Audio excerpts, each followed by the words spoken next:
else can do that? You know what I mean?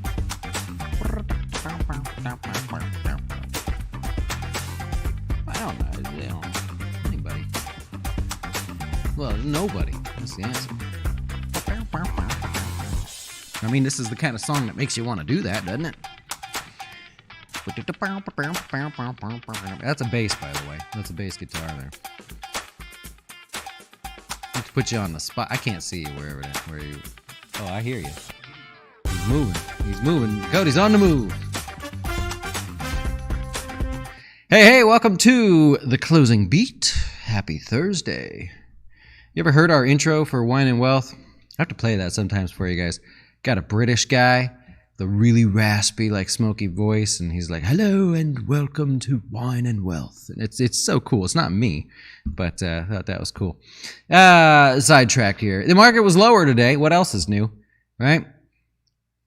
You shocked by that? Hey, I'll tell you, the market actually finds itself in a position that it's telling you, we're going up from here just for a little bit. I don't know how much steam it's going to have, but it's. Can you tell me why? Anybody want to take a guess? I'll let you take a guess there.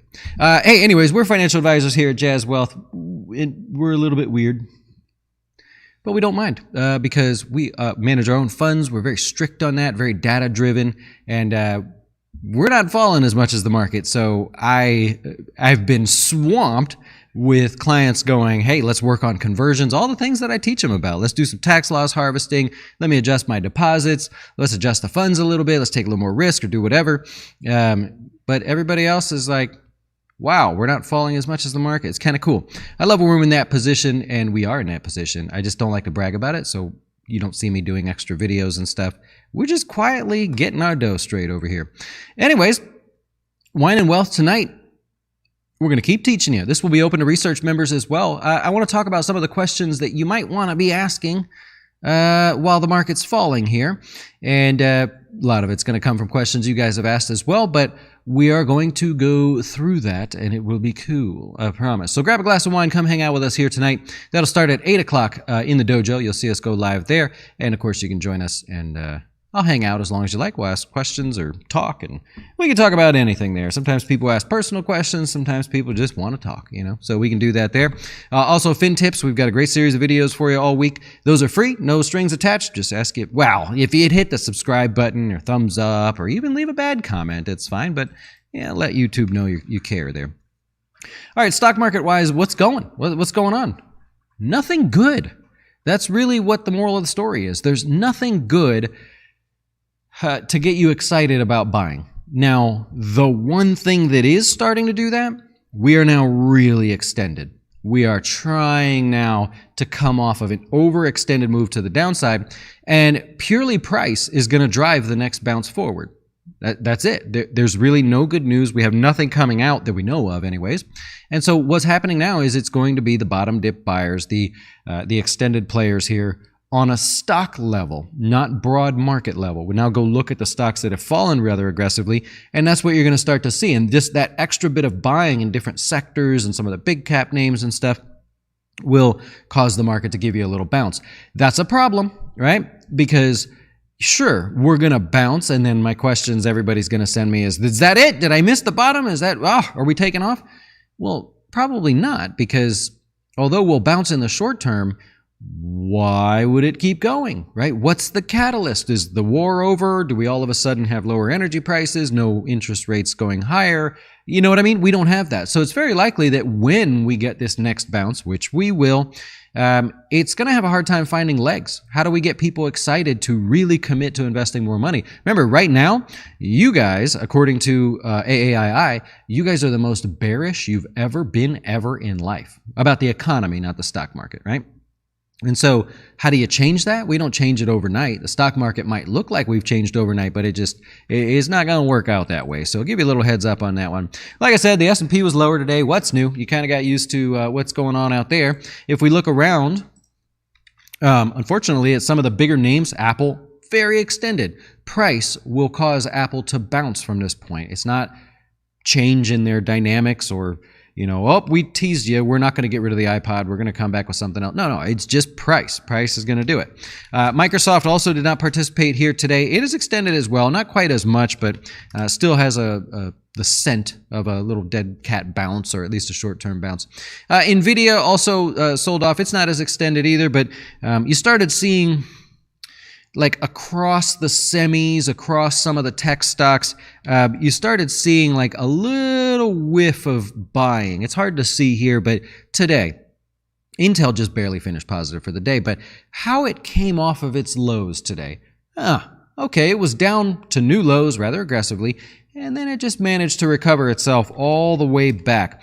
I'd mentioned something similar on Broadcom, just ever so slightly trying to do its thing there. You got Micron, same thing. It could be a fake out, but it just seemed like if you were to go cherry pick some of the names in semiconductors, they were trying to do their thing here today. We talked about Adobe before. This is really weak, but today it was like, look, I'm trying to get your attention. That's what Adobe's saying to you, not me. Applied Materials, same thing. These are all very oversold stocks, semiconductors, etc. You can look around. You can look around financials. You're going to find extended stocks to the downside. American Express is one of them there. Sticking with the Capital One, also with new lows, extended. This is going to price purely. That probably should have been the title of the video today. Price will cause the bounce. There's no news to work on. There's no earnings coming out from any of these guys. They're just oversold and overextended. Now, what's interesting today, Johnson & Johnson and a handful of other healthcare companies, they did okay, right? So that would probably be the broadest, the sector with the broadest participation by the bulls today. I don't know why exactly, but you got Merck hitting highs, almost hitting highs there. Gilead, which has been really weak, maybe waking up, right? So these, to me, they're not the most exciting stocks to look at, but they're telling you that they're getting the attention right now. The only one, when you go into healthcare, like United Healthcare, still working on that. That's a nice pullback there, but it has yet to really play out for anybody there. Moderna, which has been really weak, was one of the better performers in the healthcare sector today. Outside of that, you look at something like Home Depot, which just hit new lows yesterday and did again today, and it finished positive. What's that telling you, right? Is there some reason to start paying attention more to these stocks? I think there is, probably. Look at 3M in the industrial space. Just mentioned that yesterday. The industrial is getting a little more attention here as well, but they're beaten down.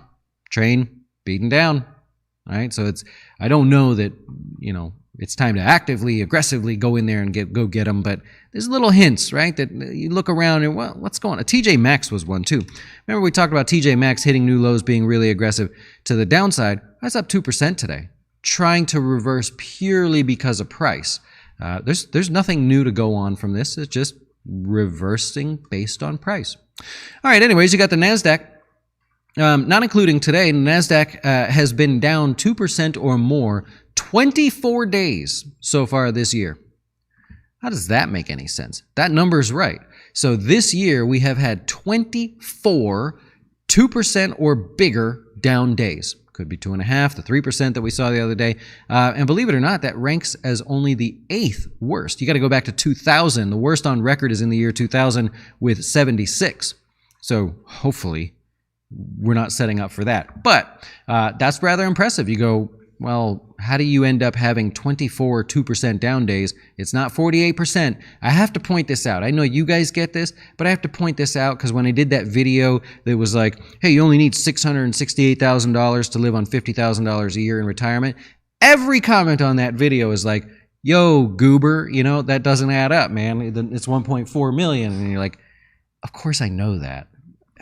I didn't know that I had to point that out.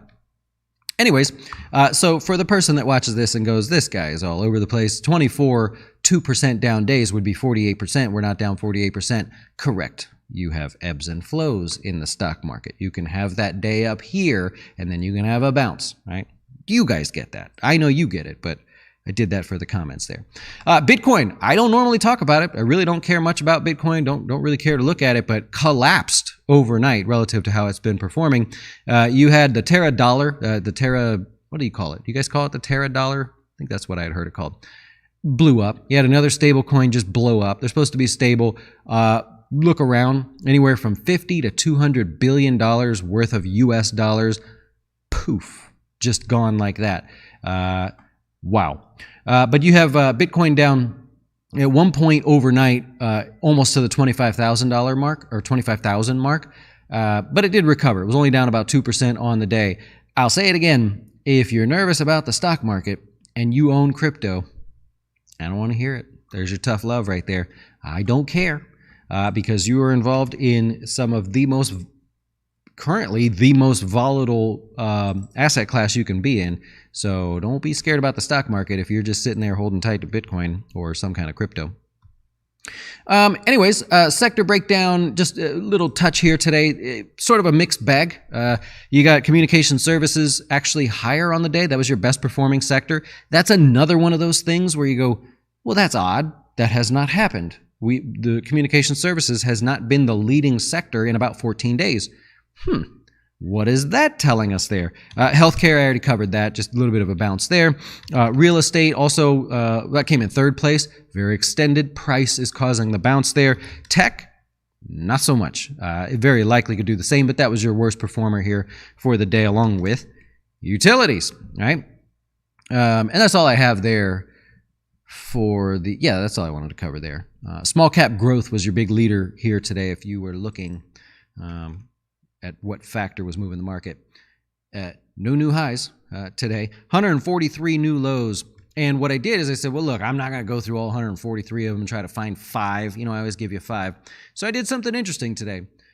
They are in order on your screen there from the most extended to the least extended, but there's only 5, right? So these are the most extended stocks that made new lows today. Netflix is quite a bit the most extended here, I should say, by far.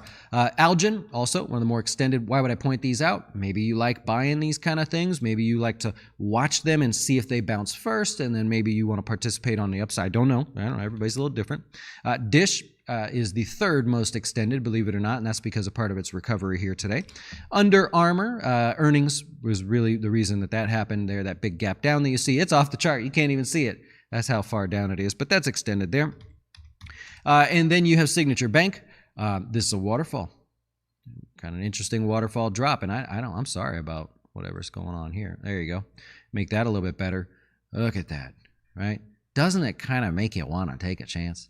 I mean, it's pricey. There's no real way to do it, but dive in and hold your nose and hope for the best. But there you go. Those are the most extended. I had to pick 5. That's how I picked them today, not for any other particular reason besides that. We have stocks in the news. Okay. So you got Disney. Let me go over here, get this ready. Disney reports it was okay. I actually thought it was okay. You would say that they reported weaker than expected. Earnings, revenue, guidance was not given, actually. It was commented on, was not given. Couple things for you for Disney here, which is also about to give you a bounce purely based on price. Disney Plus subscriber additions, according to Christine McCarthy, the CFO, says they may not be as large as you guys have previously anticipated, so she tried to lower the bar there. McCarthy also said, we are confident in our long-term subscriber guidance of 230 million to 260 million by 2024. ESPN, wait, you can subscribe to that? I know it's always been like the joke of Disney because they, loses money. It hasn't been doing well. Ratings up double digits. Opening week of the NBA playoffs, it was the highest viewership for them in the last decade. Things are turning around for them, maybe. I don't know. Cody, you excited about that one there? Well, you UFC pay-per-views, you have to subscribe to ESPN Plus. So I also subscribe to ESPN Plus. You're a subscriber? Oh, I didn't know that. So Cody says you have to subscribe to ESPN Plus if you want to buy the UFC pay-per-views? Yeah, and I do it once a month. And he watches it once a month. Okay, well, you're part of the reason there. So they got a little sneaky trick going on there. They spent $900 million more just in the third quarter on direct-to-consumer content. Operating margins for overall, up to 64 basis points or 0.64% to 19.2. Not bad there. Disney Plus subscribers are up by 19%. International subscribers up 39%. So these are not quite as great as expected there. ESPN subscribers up to 62% to 22.3 million subscribers. That ain't bad. Hulu subscribers up to 45.6 million. You know, they have a chunk of DraftKings as well. They didn't comment too much on that. Now, Disney, by the way, before I move on, when COVID hit, they were buying back shares before that like crazy. They were one of the first to start that program back late 2019. And so when the COVID hit, they just totally gave up on that. And they also stopped paying their dividends. And no comment of that. That is staying the same. They are not going to be paying the dividends. So just, thought I'd point that out.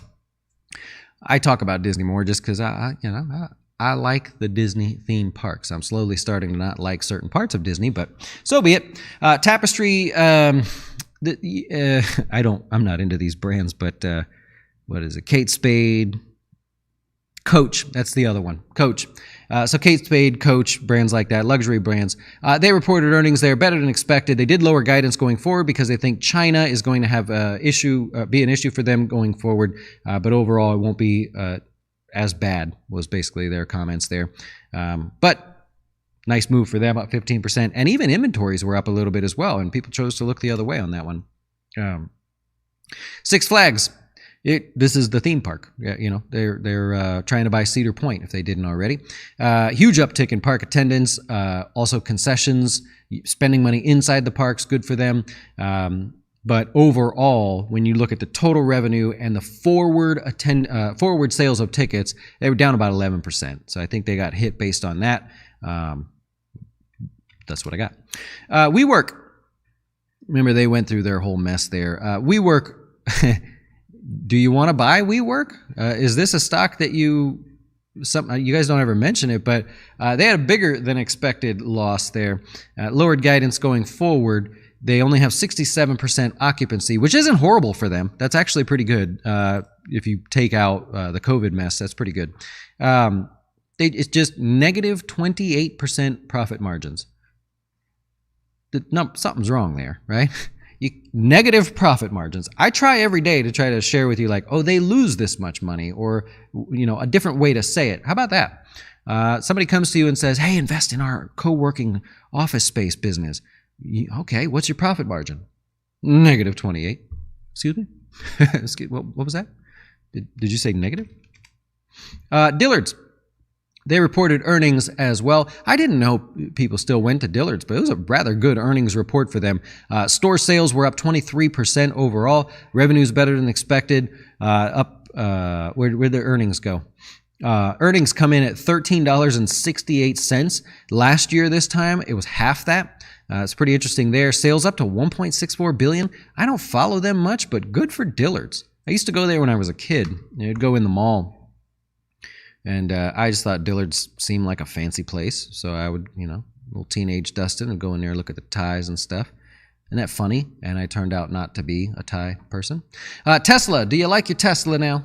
So Tesla finds itself, and then I'll take your questions. Tesla finds itself a little extended here. There's a very limited history to go on. But when Tesla is as extended as it currently is now, the average forward return over the next week is 5.02% if we were to challenge every one of the pullbacks that were exactly like this. The percentage of time that the next week is positive, 61.5%. So just something to point out there. Oh, I'm sorry, I typed the wrong symbol there. And Equinix. There's more data to go on here. Average forward return over the next week when it is as extended as it is now, 8.47%. It's positive every single time. It's just more volatile, believe it or not. And I just thought I'd point those things out. Little stats plays. We haven't done that in a while. Yeah.